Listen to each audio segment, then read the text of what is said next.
ମହାସମାରୋହରେ ପାଳିତ ହେଲା ଜାମୁତିରେ ଭୂମିପୂଜନ ଉତ୍ସବ।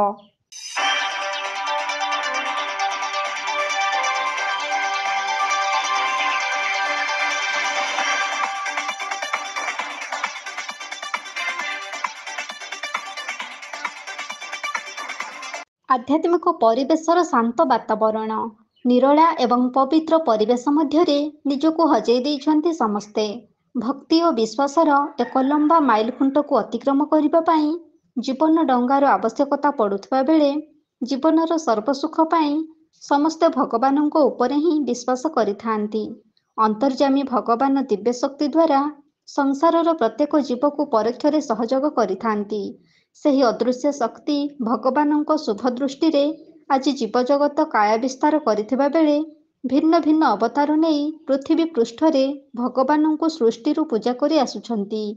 ତାଙ୍କ ନିର୍ଦ୍ଦେଶରେ ସୂର୍ଯ୍ୟ ଚନ୍ଦ୍ର ଆତଯାତ କରୁଥିବା ବେଳେ ମହାକାଶର ଗ୍ରହଚଳନ ମଧ୍ୟ ଭଗବାନଙ୍କ ନିର୍ଦ୍ଦେଶରେ ହୋଇଥାଏ।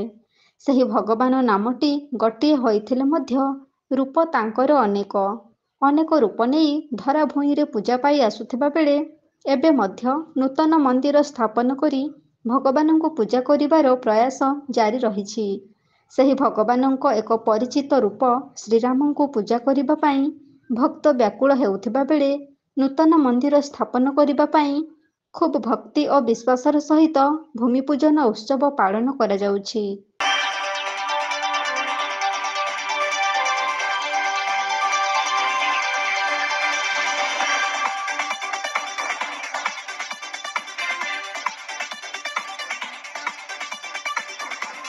ମୟୂରଭଞ୍ଜ ଜିଲ୍ଲା ଜାମୁତି ଗ୍ରାମର ମାଟିଆ ହୁଡ଼ି ଏକ ମନୋରମ ସୁନ୍ଦର ପରିବେଶ। ଗ୍ରାମର ଖୁବ୍ ନିକଟରେ ରହିଥିବା ଏହି ପବିତ୍ର ସ୍ଥାନ ସମସ୍ତଙ୍କୁ ଏକାଠି କରିବା ପାଇଁ ମହାସମାରୋହରେ ଆୟୋଜିତ ହୋଇଯାଇଛି ଶ୍ରୀରାମ ମନ୍ଦିର ପାଇଁ ଭୂମିପୂଜନ ଉତ୍ସବ। ପୁରୋହିତ ଚନ୍ଦ୍ରଶେଖର ଦାସଙ୍କ ମନ୍ତ୍ରଧ୍ୱନିରେ ମାଟିଆହୁଡ଼ି ଅଞ୍ଚଳ ପ୍ରକମ୍ପିତ ହେଉଥିବା ବେଳେ ସମସ୍ତଙ୍କ ମନରେ ସୃଷ୍ଟି ହୋଇଯାଇଥିଲା ବିଶ୍ୱାସର ଝଲକ।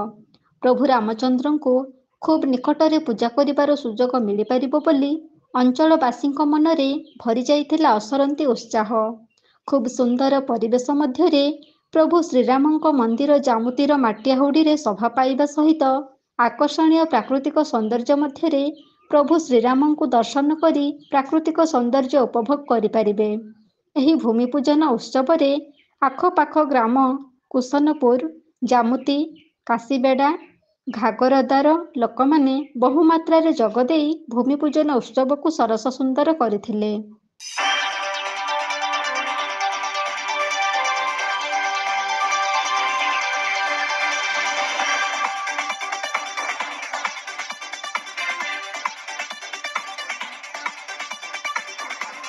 ଭୂମି ପୂଜନ ପରେ ସମସ୍ତଙ୍କ ପାଇଁ ପ୍ରସାଦର ମଧ୍ୟ ବ୍ୟବସ୍ଥା କରାଯାଇଥିଲା।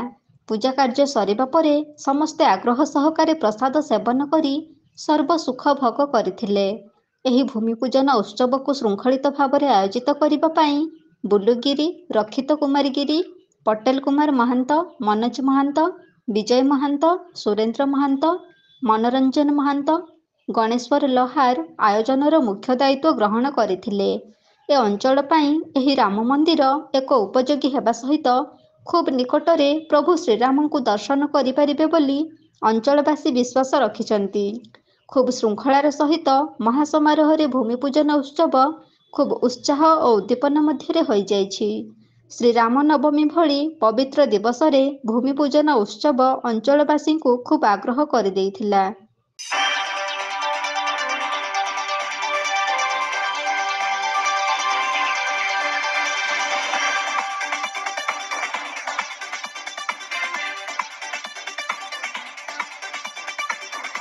Bureau report, A B news.